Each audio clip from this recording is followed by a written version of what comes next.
voilà, les aléas du technique, comme dirait l'autre. Je disais bonjour à Augustin Sodinou. Bonjour monsieur le journaliste, bonjour les téléspectateurs de E-Télé. C'est un plaisir de revenir sur ce plateau ce dimanche matin. Voilà, Mohamed Yamidi, bonjour également. Bonjour monsieur le journaliste, bonjour aux téléspectateurs de E-Télé. C'est également un plaisir pour moi d'être là. Voilà, je plantais le décor de ce duel sur la base de l'entretien que le chef de l'État a eu avec les chaînes françaises RFI et France 24 en fin de semaine dernier. Évidemment, cet entretien où le chef de l'État a été très offensif et a brossé tous les sujets importants, toutes les questions du moment.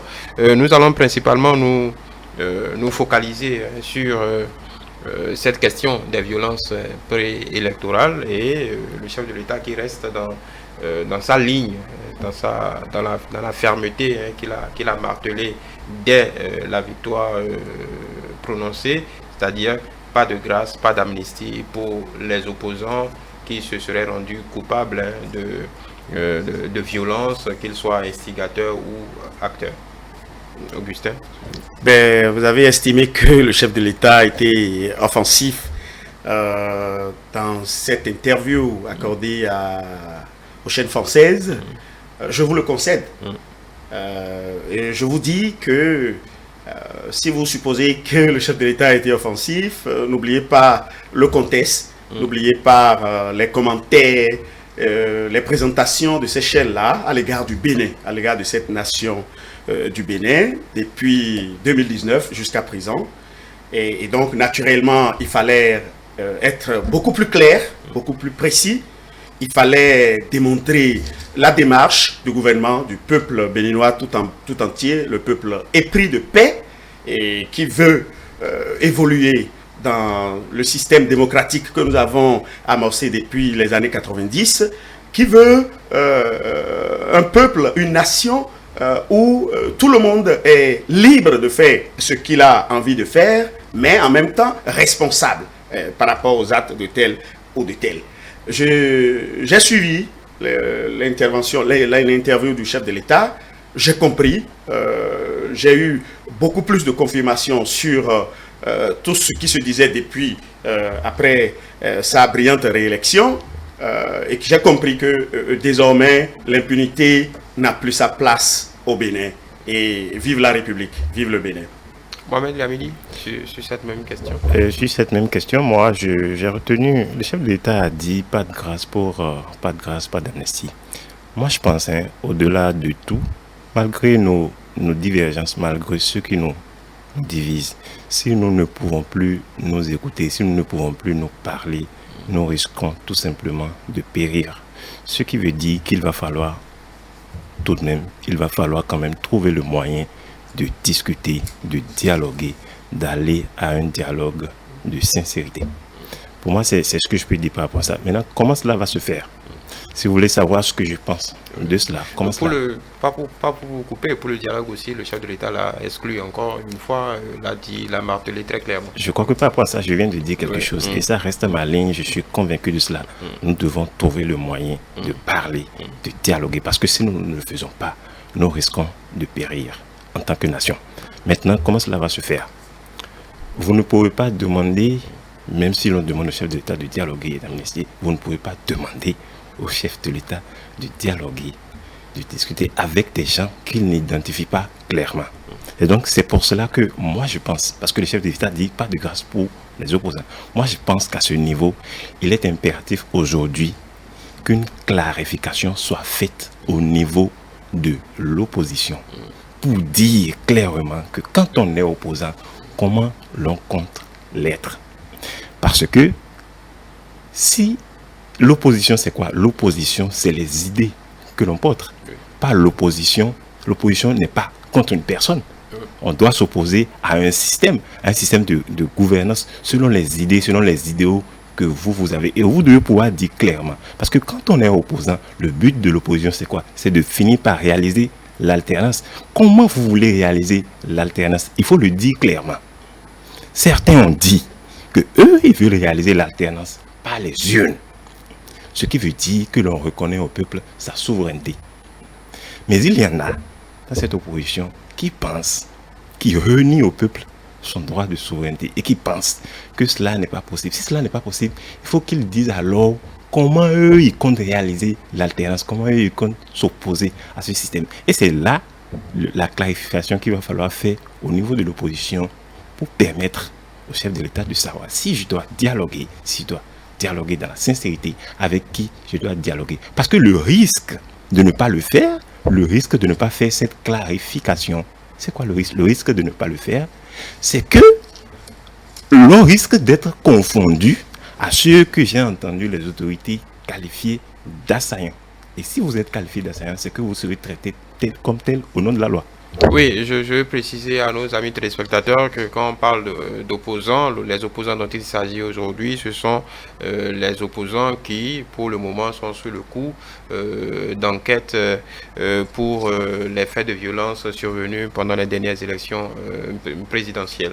Donc, sur cette même question, parce que le chef de l'État allait plus loin, le chef de l'État parlait de déstabilisation venue de la sous-région. Il a indexé des chefs d'État de la sous-région sans les nommer.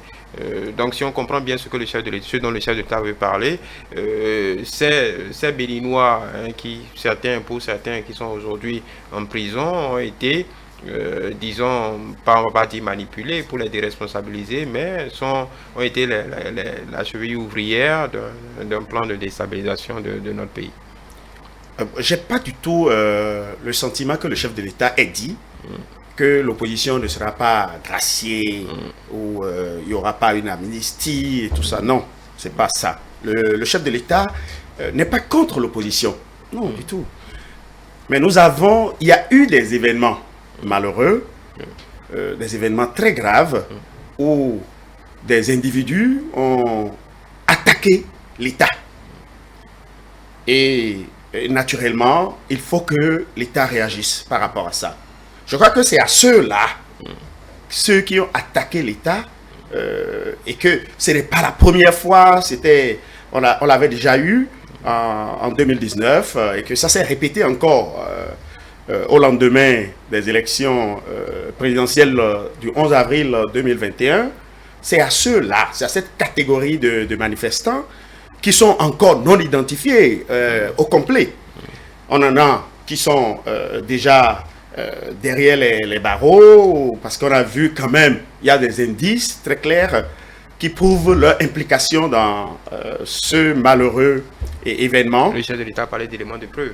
Oui, naturellement. La justice, c'est des professionnels et on ne peut pas aller chercher quelqu'un si tout au moins il n'y a pas de soupçon réel, il n'y a pas de preuve, il n'y a pas de manifestation de preuve, il n'y a pas d'indice qui prouve que cette personne a une part de responsabilité. Et lorsqu'on met les gens derrière les barreaux, ce n'est pas qu'on les a déjà jugés, ce n'est pas qu'ils sont déjà condamnés par rapport à ça, c'est pour la manifestation de la vérité, c'est pour les investigations, c'est pour pouvoir établir la traçabilité de tout ce qui a été fait, parce qu'il faut quand même rendre compte au peuple.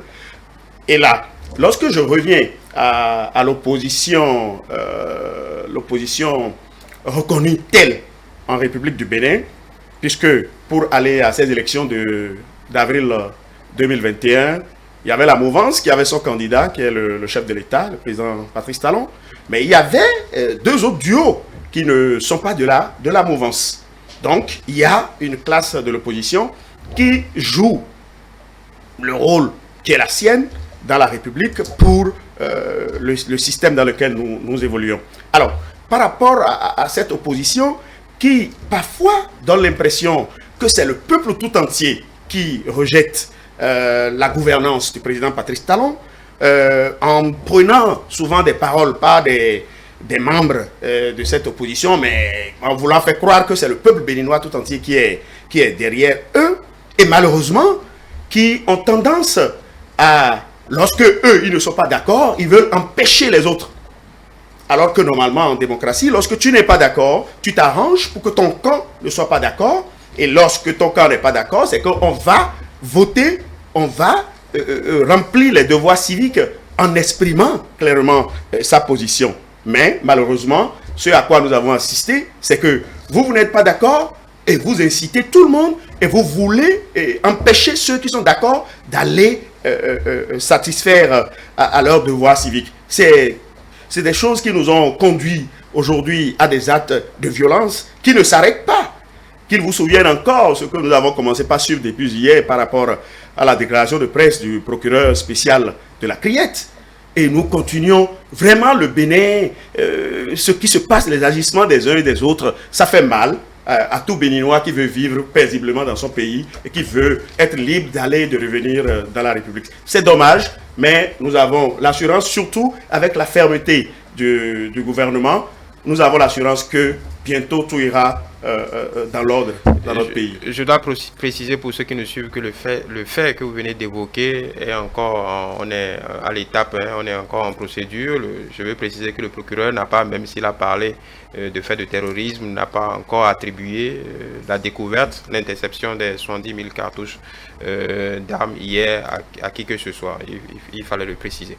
Maintenant, Mohamed Liamidi, est-ce que vous comprenez la position du chef de l'État, du gouvernement? C'est pas la première fois qu'il le dit, qu'il faudra, quel que soit ce qui se passe, que responsables politiques ou pas, que ceux qui auront été identifiés comme parrains ou instigateurs de ces violences, il a évoqué même le nom de l'ancien chef d'État Yahi Boni, et qu'ils devront répondre systématiquement devant la loi. Eh bien, vous savez, pour moi, si le principe démocratique est maintenu, si nous reconnaissons que le principe est maintenu, c'est que c'est le peuple qui détient la souveraineté. Ceux qui ont fait les réformes, les réformateurs, ils ont cru devoir le faire au nom du peuple. Ceux qui ne sont pas d'accord, ils ont le droit de dire qu'ils ne sont pas d'accord. S'ils ne sont pas d'accord, alors que les autres pensent que c'est peut-être ce qui est bien, il revient au peuple de dire, de départager et de dire quelle est sa position par rapport à ça. Et c'est là que moi je trouve un peu, excusez-moi le thème, la bêtise de ceux de l'opposition qui ont qualifié et qui ont aidé à mettre dans la tête du peuple de l'opposition que ces deux duos qui étaient en face de talon, ou en l'occurrence le duo Correa Acosta, les deux duos qui étaient en face du chef d'État, étaient des faits valoir du chef de l'État. C'est là, moi, je trouve que c'était une bêtise. Parce que en le disant, c'est que vous reniez. Parce qu'en le disant, c'est que vous les confondez à celui qui est là, à celui que vous combattez. Et donc, en faisant cela, vous faites de la cause secondaire la cause principale. Et vous ne permettez pas au peuple d'exercer sa souveraineté pour dire, si lui n'est pas d'accord avec celui qui lui propose des réformes, alors il vote contre. C'était, pour moi, je trouve que c'est une bêtise. Parce qu'en faisant cela, ils ont simplement réuni au peuple son droit d'exprimer sa souveraineté. Et c'est peut-être cela qui nous a conduit à là où nous en sommes actuellement. Et donc pour moi, les choses doivent être claires. Les choses doivent être claires. Oui, mais vous ne répondez pas à ma question. Moi, je parle des faits de violence. Par exemple, le président a évoqué Ricard Madoukou, Joël Aïvor, a parlé du président Yahi Boni. Est-ce que vous êtes d'accord sur leur principe, le principe du président de la République, le principe du gouvernement, le principe de ce qui, selon l'état de droit, qui veut dire que quand un individu se rend coupable d'un fait de violence, et si cette causalité est avérée, est établie, et qu'il puisse en répondre devant la justice. Ce n'est pas parce que l'on est Ricard Madoukou, ce n'est pas parce que l'on est Joël Aïvor, ce n'est pas parce que l'on est Yahi Boni, ce n'est pas parce que l'on est Patrice Talon, ce n'est pas parce que l'on est politique que cela doit être comme ça. Ça doit être comme ça pour tout le monde parce que c'est le principe de la République. Voilà, sur la même question. Oui, sur la même question, moi je voudrais aller un peu en arrière pour dire qu'aujourd'hui, ce qui est beaucoup plus dit, c'est que on pense que c'est la chasse aux sorcières. Au moment où on estime que ceux qui sont arrêtés sans preuve et qui n'ont rien à voir avec ce qui s'est passé pour qu'aujourd'hui, qu'ils soient l'objet de poursuites judiciaires. Et je reviens encore à ces chaînes françaises qui relaient abondamment ces genres d'informations. Bon, j'estime qu'ils sont de bonne foi et que c'est les informations qu'ils détiennent à leur niveau qui leur permettent. Il faut leur rendre justice. Ou peut-être qu'ils ont un autre intérêt inavoué, quelque part, mais je voudrais bien leur dire que le Bénin a une âme. Le Bénin, et qui veut aller contre le peuple béninois, ce peuple qui a accepté les réformes, qui travaille chaque jour pour relever son niveau de vie, pour être digne, pour sortir du sous-développement, ce peuple a une âme. Oui, voilà. Et je voudrais quand même préciser que ces chaînes dont vous parlez, RFI et France 24, ont quand même, et l'entretien en est la preuve, avec le président de la République, ont quand même donné au camp présidentiel aussi. On se souvient de l'intervention du patron de la communication de la présidente de la République. J'espère que vous avez suivi les questions. J'espère que vous avez suivi les questions. Nous avons suivi l'entretien que les journalistes ont posées. Et le chef de l'État a même été obligé de leur dire, mais pourquoi en voulant répéter les propos des opposants au Bénin, vous sélectionnez certains propos et vous laissez les autres? Ils ne sont pas dupes, ces journalistes. Ils sont dans leur mission.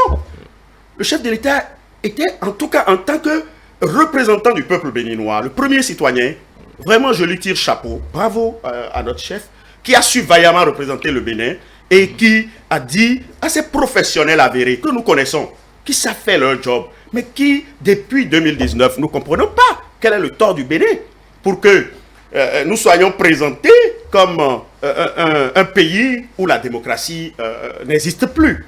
Alors, ce n'est pas vrai.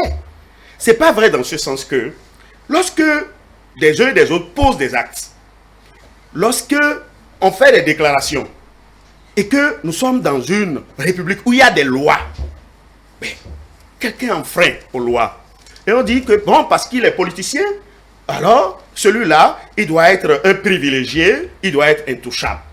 Je peux vous assurer, et c'est pour ça d'ailleurs que je disais que moi j'allais reculer un peu, en disant que mais le Bénin était un pays où il y avait des privilégiés, des intouchables. Et il est arrivé, cet homme providentiel, le président Patrice Talon, qui a préféré aimer la grande masse et démolir cette classe de privilégiés. Et voilà tout le tort.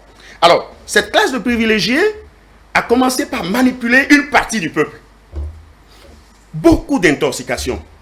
Mon cher journaliste, parfois lorsque vous suivez les chaînes internationales et que les gens présentent certains aspects de ce qui se passe au Bénin, vous avez envie de vous poser la question de savoir est-ce que le Bénin est deux, ou vous vivez dans un Bénin et qu'il y a un autre Bénin où les gens ils parlent de ce qu'ils sont en train de dire. Car lorsque le président de la République, lorsque le gouvernement prend des mesures dans le cadre de ces réformes, nous subissons tous les conséquences de ces mesures-là. Que tu sois mouvancier ou que tu sois opposant, le déguerpissement, c'est tout le peuple béninois qui a subi ça.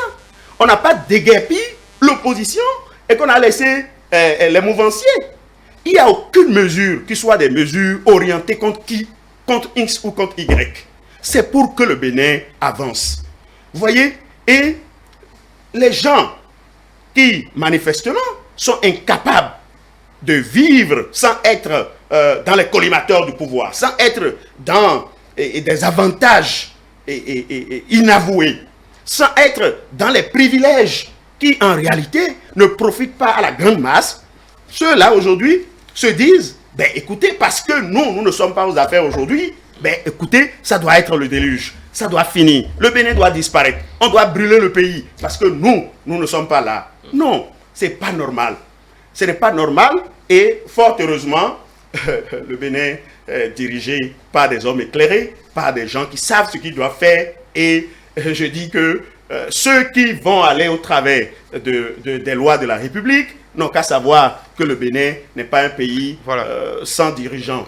Mohamed Hamidi, vous avez la même description je ne vais pas dire ce que je vais dire là pour répondre à mon ami d'en face, mais je voudrais relever 2 points. Lorsque vous parlez des chaînes internationales et que vous dites que ces journalistes sont dans leur rôle, je vous le concède. Mais peut-être aussi qu'en disant ce que vous dites, et comme vous le dites, vous n'êtes pas non moins non plus dans votre rôle, et vous n'êtes pas non plus en train de ne pas faire ce que vous devez faire. Cela étant dit, chacun a son rôle, vous voulez dire. Chacun a son rôle. Quand vous parlez ensuite de privilégiés, moi je ne sais pas vraiment si c'est le cas, mais si c'est le cas, on se souvient tous que c'est c'est peut-être au nom de ce même privilège que ce peuple dont vous parlez s'est retrouvé à défendre celui qui aujourd'hui est en position de chef de l'État dans un passé récent. Et donc, si c'est peut-être au nom de ce même privilège que cela a été fait, bon, il revient à chacun de comprendre comme il peut le comprendre. C'est peut-être ça le peuple béninois. Et c'est peut-être ça aussi, le peuple béninois, c'est peut-être aussi ce que nous voyons aujourd'hui. Mais pour moi, il est clair que les principes, les lois, la République, les principes doivent être les mêmes pour tout le monde, que l'on soit politique ou pas, que l'on soit en position de décider ou que l'on soit de l'autre côté de ceux qui subissent les décisions. C'est ma perception, c'est ma conviction. Oui, je suis d'accord pour la nuance de M. Liamidi. J'espère que je ne me trompe pas. Oui. Mais lorsque vous êtes béninois, un patriote, et que vous subissez aussi les conséquences des réformes, parce que c'est dur, et le peuple béninois a toujours été salué par son chef pour le courage, pour l'acceptation des conséquences de ces réformes. Parce qu'aujourd'hui, nous travaillons pour que le futur, nos enfants, puissent être fiers de nous. Et que il existe une groupuscule, je vous assure, une groupuscule, parce que l'opposition ne fait pas la majorité au Bénin. Non, du tout. Lorsque les gens parlent et disent « le peuple ne veut plus du chef de l'État », mais je me demande de quel peuple il parle au juste. Les Béninois veulent du président Patrice Talon. Et la preuve, la réélection du président Patrice Talon. Malgré tout, les menaces, les intimidations, ben écoutez, nous sommes au Bénin quand même, où nous savons très bien qu'il y a des pratiques occultes. On menace avec tous ces âmes-là. Et lorsque vous voyez à peu près les foyers de tension qu'il y a eu au Bénin, vous pouvez facilement savoir des leaders qui sont des ressortissants de ces localités-là. Et lorsque vous retournez en 2019 et vous vous rappelez que c'est toujours ces localités-là qui avaient constitué le foyer des tensions. Mais dis donc, on va brûler le pays? Non, ça ne va pas se brûler. Le Bénin est éternel. Et nous aussi, qui sommes des partisans du président Patrice Talon, nous avons le droit de citer. Ce n'est pas parce que vous êtes de l'opposition que vous devez empêcher même ceux qui accompagnent le gouvernement d'exister et de vaquer librement à leurs occupations. On barre la route parce qu'on n'est pas content. On veut ouvrir la voie, on attaque la République. Écoutez, la fermeté du chef de l'État est soutenue par le peuple béninois, applaudie par le peuple béninois. Que tous les Béninois sachent que nous sommes égaux devant la loi, que nous sommes tous des citoyens de ce pays et qu'il n'est pas trop tard pour revenir à la raison. Que ceux qui continuent de penser qu'ils peuvent toujours agir d'une manière ou d'une autre, que ceux que le chef de l'État a dénoncés pensent qu'ils peuvent toujours, d'une manière ou d'une autre, agir contre la République, qu'ils sachent que c'est perdu d'avance. Mais, en tant que Béninois, moi je nous invite tous à ceux qui sont contre aujourd'hui pour des intérêts inavoués, vraiment reviennent à la raison et que tous ensemble, on puisse construire ce beau pays, le Bénin, pour tout un chacun de nous. Voilà. Je vais paraphraser la sortie du département d'État américain vis-à-vis du Bénin, de ce que les journalistes de France 24 RFI ont pratiquement posé la même question au président de la République. La question de savoir si on n'est pas dans un glissement autoritaire du pouvoir dans notre pays. Ce qui pourrait amener à le penser, c'est la même chose qui pourrait amener à ne pas le penser. Parce que, vous savez, les principes devraient être les mêmes pour tout le monde. Que nous soyons d'accord ou que nous ne soyons pas d'accord. C'est ça l'âme de la République. C'est pour cela que je répète que ce qui aiderait à cela aujourd'hui, c'est une clarification au niveau de l'opposition.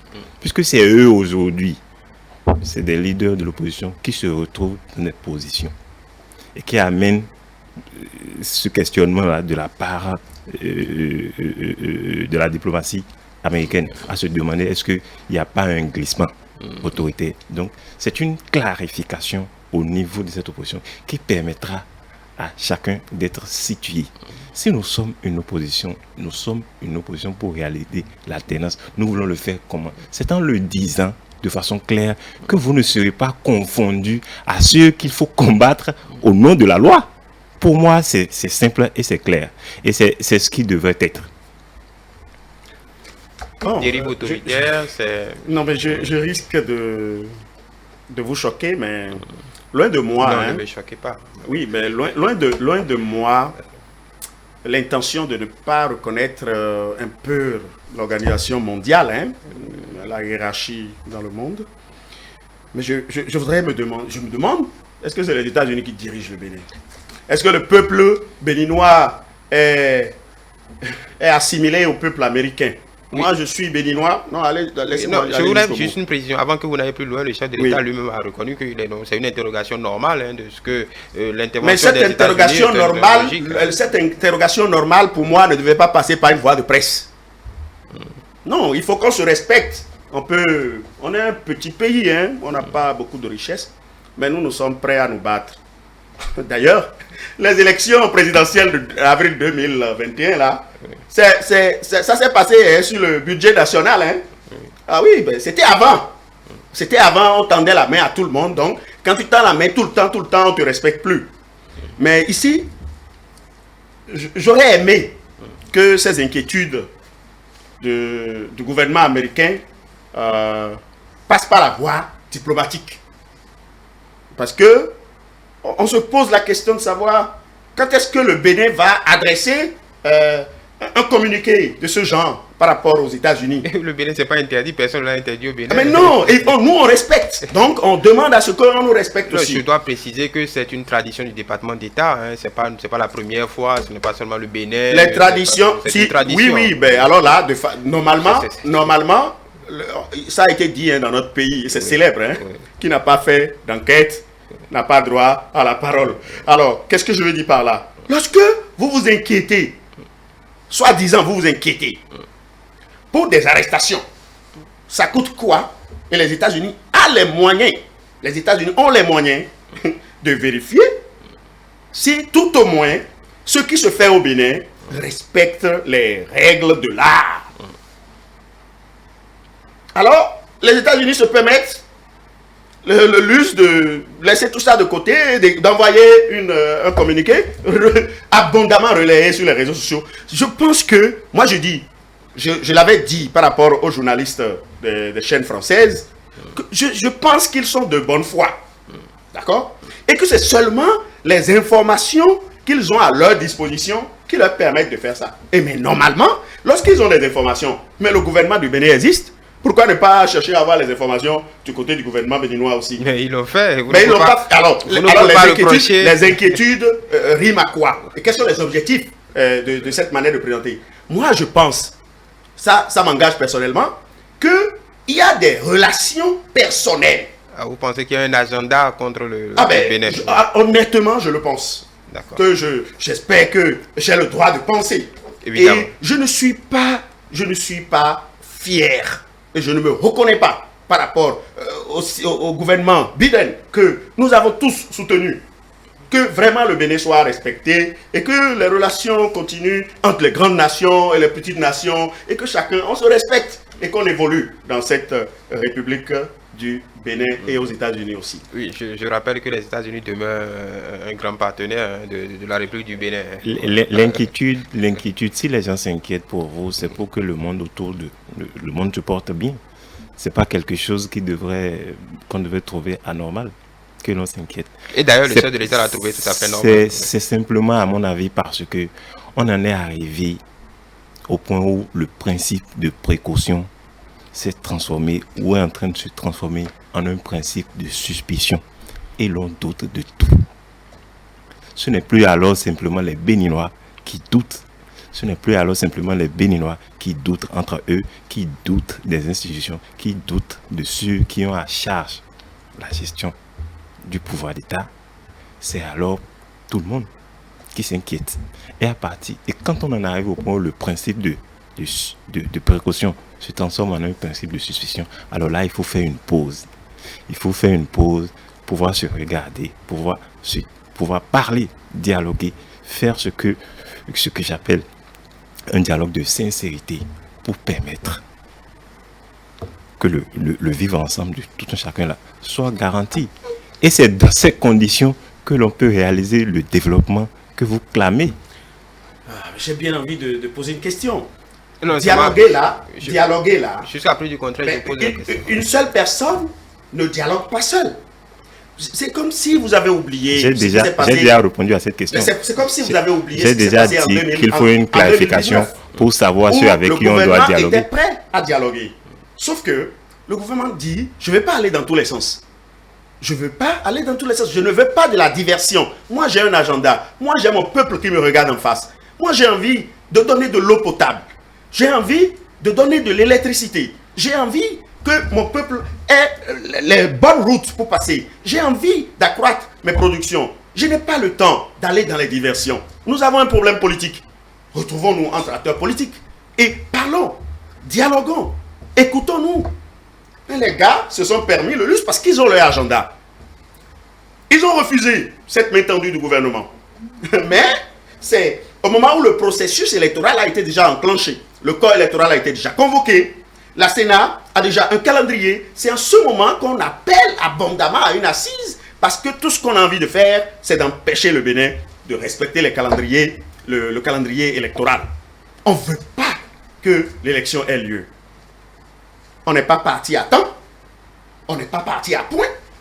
Mais tout ce qu'on a envie de faire, c'est de bloquer le système. Mais ça ne peut pas marcher comme ça. L'opposition se trompe de combat. On ne peut pas combattre un individu. Fut-il M. Patrice Talon? Non. Il travaille pour le Bénin. Donc vouloir le combattre, c'est combattre le Bénin, sans le savoir. Alors qu'il y a tellement de pistes sur lesquelles l'opposition peut apporter des solutions et prouver au peuple béninois que s'ils étaient là, le Bénin irait mieux. Mais ils ont perdu ce combat-là d'avance. Et malheureusement, au lieu de comprendre que le Bénin est pour nous tous, même pour ceux qui ont envie de le brûler aujourd'hui, ceux qui ont envie de brûler le Bénin leur appartient aussi. Qu'ils changent de fusil d'épaule et qu'ils viennent. Écoutez, Nelson Mandela, là, il a fait la prison pendant 25 ans, non? 27 ans. Il est devenu président de la République. Chez nous, et non, hein, lorsqu'il y a une difficulté, lorsqu'on a une affaire et on veut répondre à la justice, bram, on traverse les frontières béninoises. Et c'est de là-bas maintenant. On reste là-bas et on demande au peuple béninois, en fait, en tout cas à ceux qui les écoutent, de se soulever. Ça ne suffit pas. On va engager des gens pour attaquer la République. Franchement, moi, je suppose que ceux-là se sont trompés et qu'ils se sont rendus compte. Aujourd'hui, ils réalisent qu'ils se sont trompés et qu'ils viennent répondre à la justice. Qu'ils viennent pour qu'ensemble, on puisse construire ce pays. Voilà. Oui. C'est ce que moi j'aimerais dire. Oui. Peut-être que je ne sais pas si c'est déjà la fin. Non, allez-y. Le principe démocratique voudrait et permettre que l'on puisse combattre celui qui est au pouvoir. Seulement que il faut aussi le faire en respectant le principe démocratique. Et donc, il faut préciser cela. Et dans cette atmosphère que l'on appelle la démocratie, nul ne devrait s'offusquer de ce que son compatriote puisse le combattre sur le plan des idées. Parce que c'est en découvrant, c'est en dialoguant. Notre différence devrait être pour nous une richesse. Nous devons découvrir la richesse et la façon de progresser dans notre différence. Cela ne doit pas être un frein à notre développement. Cela ne doit pas être un frein à notre avancée et à l'avancée même de notre vie démocratique et de la vie de la nation. Je vais rester avec vous. On est sorti de cet entretien avec d'aucuns l'appellent promesse, même si la question ne se posait pas vraiment, de ce que le président Talon a affirmé, réaffirmé, ne pas vouloir se représenter en 2026. C'est pas ce dont vous parlez. Parce que d'aucuns pensent que, bon, puisqu'il y a une assemblée nationale, disons, à à la disposition de la majorité. Utiliser le mot du chef de l'État à la solde. Le chef de l'État. J'ai dit utiliser le mot du chef de l'État. Pour cette Assemblée nationale, le chef de l'État n'a. Là où vous voulez essayer de m'induire en erreur, le chef de l'État, d'aucuns pensent qu'avec l'Assemblée nationale, que le chef de l'État pourrait advenir, le chef de l'État pourrait avoir envie de retoucher encore l'ordre institutionnel. Qu'est-ce que vous en pensez? Est-ce que cette promesse du chef de l'État, d'ailleurs, il s'est targué de son innovation parce que on peut dire que c'est cette administration qui a inscrit dans la Constitution pas plus de 2 fois dans une vie. Vous savez, ce que le chef de l'État dit, il le dit. Oui.